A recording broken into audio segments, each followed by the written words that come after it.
Hey, okay. So when I started this page, what I originally wanted it to be, in the first video that I ever posted, which is actually a YouTube video, because live wasn't a thing back then, because that was 4 years ago.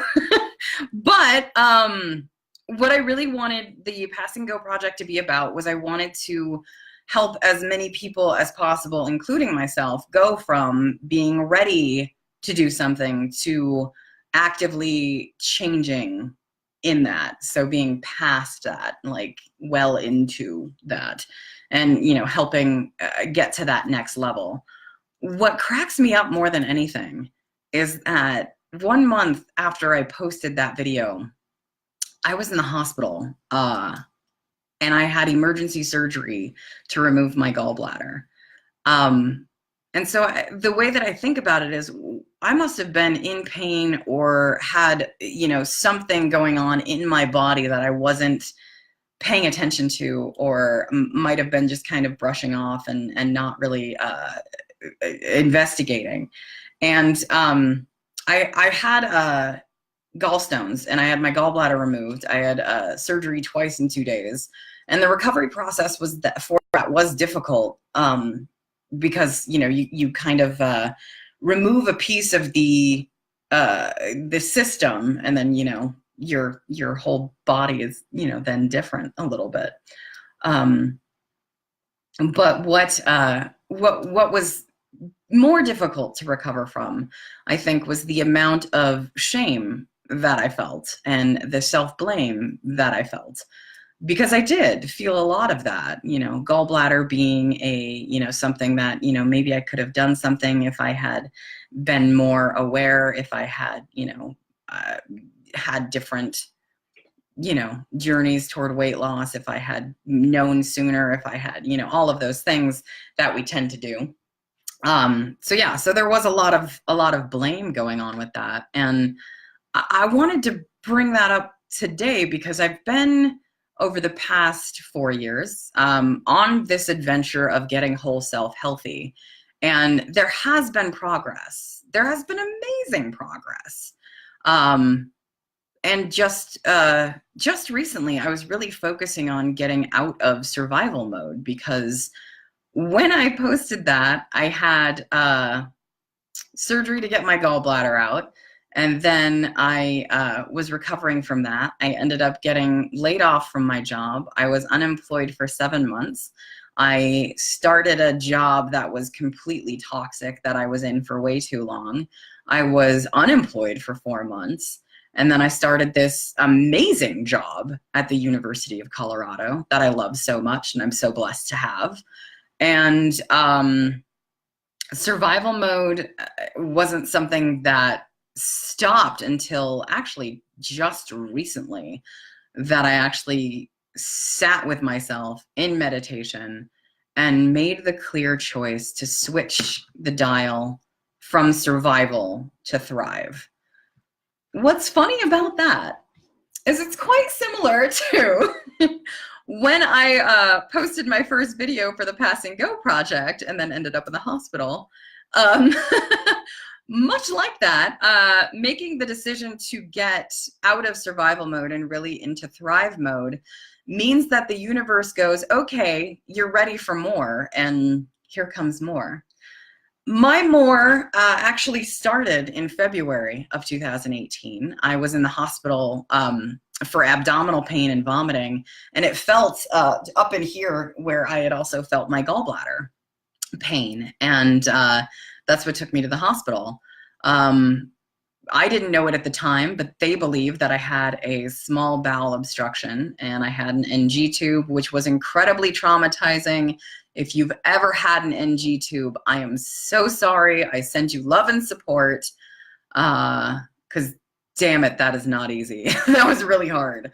I left the hospital without a diagnosis. They really didn't know what was going on. And so I continued to see GI docs and get tests done and labs and blood drawn and colonoscopy and a CT scan. And this Tuesday, May 8th, I sat down with my doctor, and she showed me the results of my CT scan. And what we found was that there is a lot of inflammation in my small intestine, and there are areas of narrowing. They're called strictures, where it like narrows and makes it harder for things to pass. And they believe that's why I had a small bowel obstruction. So my doctor showed me the pictures of this, which actually it is really cool to see the inside of your body. If you ever have the occasion to do so, I highly recommend it. It's just really neat to actually get a visual picture of what's happening in there, because you don't know. It's kind of like your car. You know, the mechanic is like, oh yeah, you got all this stuff. And you're like, God, I have no idea. So while I've been experiencing some mild discomfort and fatigue, I was diagnosed with Crohn's disease. Crohn's disease being an autoimmune disease. And what that means is that the cells in my small intestine are, instead of making more healthy cells, my immune system has got its switch flipped in certain areas of my small intestine and is then kind of attacking my insides and creating inflammation, which is creating the scarring, which is creating the strictures, which is creating discomfort. All of this I didn't know. And if having my gallbladder out taught me anything, it's that I have a high threshold for pain. Got to be careful about that. So anyway, all this to say, yeah, my doctor showed me all these pictures of my insides and then leaned forward and looked me very deeply into the face, into the eyes, and said, you have a very aggressive disease. And that was a big shock because, as I previously mentioned, I feel fine. I've been working out more, I've been eating well, I've been all of these things. So to hear that was kind of shocking. And to also, of course, hear the, course of medication that she wants to put me on, which is immunosuppressive, which means that, I could be more susceptible to getting sick. It comes with some side effects, all of those different things. Since I was in the hospital in, February, the word Crohn's disease has come up more than a few times. And it's always something that I was like, yeah, but I don't have that. If you look online, the symptoms are very detailed, like lots of diarrhea, don't have that. Weight loss, oh, I don't have that. Pain in the abdomen, all these other things, rashes. I don't have any of that. Every once in a while, some pinching, some discomfort, nothing major, But when I really stop to think back and look at, how I feel and all of those things, it's clear something is not okay and has not been okay for a while. But, I tend to push on forward. I'm not spurting blood, so hey, let's go. Which I'm really glad, actually, that I stuck with going to the doctor, that we got eyes all on this, because it's something that could be serious. As it stands right now, they think that I probably will need surgery at some point, hopefully years down the line, and that starting an immunosuppressive drug is the best chance I have for attacking the inflammation. Without that, I could be headed for much, much worse. And so I'm going to start, I think, Humira, waiting for a couple of things back from, doctor stuff. But yeah, I mean, I'm not the most excited about the side effects, but I'm not choosing to focus on that. I'm choosing to focus on the fact that this was caught. So I have a chance at really getting into my health and out of survival mode. And I think that that's a great thing. So, yeah, I don't know what happens next, but I feel really positive about this.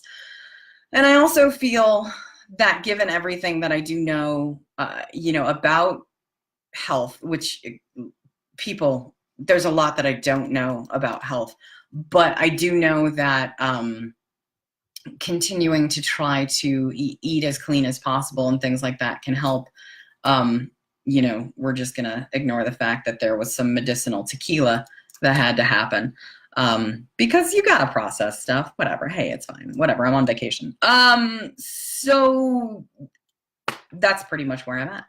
Anyway, I just wanted to update that and share because, what was so interesting is I felt really bad for my doctor both times. You know, we had this conversation because I cried a lot. You know, I was very, very concerned because there's a lot I don't know. And there's a lot of preconceived notions that I have about what it means to have a disease and what it means to start immune suppressing medication and all of those things. There's a lot that I don't know about that, but I have a lot of preconceived notions, and we've all seen the commercials that start to list, you know, side effects include all of these horrible things, growth of horns in a tail, you know, all of these things that nobody wants, that it's like, God, is it really worse than having, you know, the disease? So yeah, it's a whole new realm of kind of re-examining that and really getting to push those aside and, you know, go forward in a different way, which is very awesome to be able to do. And be positive about that, because, you know, I have no reason to think that this couldn't end up with me feeling better and being healthier, because that's what I'm working toward. So like the gallbladder, when I had that out and I had a lot of that guilt and shame, that is immediately where I defaulted to. But then it was explained to me that, you know, with an autoimmune disease, it's nobody knows what causes it. It could be genetic factors, it could be environmental factors, it could be all of these things. You know, diet and stress play a part, but are not the only thing. In my research, I actually found this woman had written a blog. She had a story quite similar to mine, that she had no symptoms, and they actually randomly found that she had Crohn's disease by elevated hemoglobin levels. And she went and had a bunch of tests done, and they found, similar to me, that she had a bunch of inflammation and stricturing in parts of her small intestine. And so instead of starting the medication, she decided that she was going to attack this from a functional medicine holistic point of view, and really went at it for 2 months, lost weight, you know, and then went back in for an MRI, and all of the inflammation was exactly the same. So much like that woman, where I am at in this journey is definitely time for some medication. And I feel that with medication and holistic good elements and stuff like that, that this could definitely be beneficial. I'm determined to kind of kick ass at this. And, you know, I think that I'm on the right track for that. So if you have any insight, I know a couple people have mentioned that they have friends, you know, that have Crohn's disease or whatever. I'm all ears. I would love to hear, you know, what it's been like for you or what you've experienced. And even if you've taken the medication that I may start taking here. And yeah, thank you for taking the time to listen to this. If you have, I appreciate it. And again, I feel really, it's very cliche to say, but I feel very blessed because we figured out what was making me feel not so good. And moving forward, I'm thinking that, you know, the doctor told me that she thinks that I could go on to be even better and live a fuller life than I have been. And she said, you know, you have been experiencing this for so long. There is so much inflammation that you might not know what feeling better feels like. And I think that it struck me very intuitively that is possible, that is entirely possible. And yeah, so I mean, we'll see what happens. I have no idea what it's like to be on immune suppressing medication or what it's like to have an autoimmune disease. Actually, no, I know what it's like to have it. I don't know what it's like to be thriving on it or kicking butt at living with it. Anyway, I will let you get back to your day. Thank you for taking the time, and I'll keep you posted. All right. Thanks. Bye.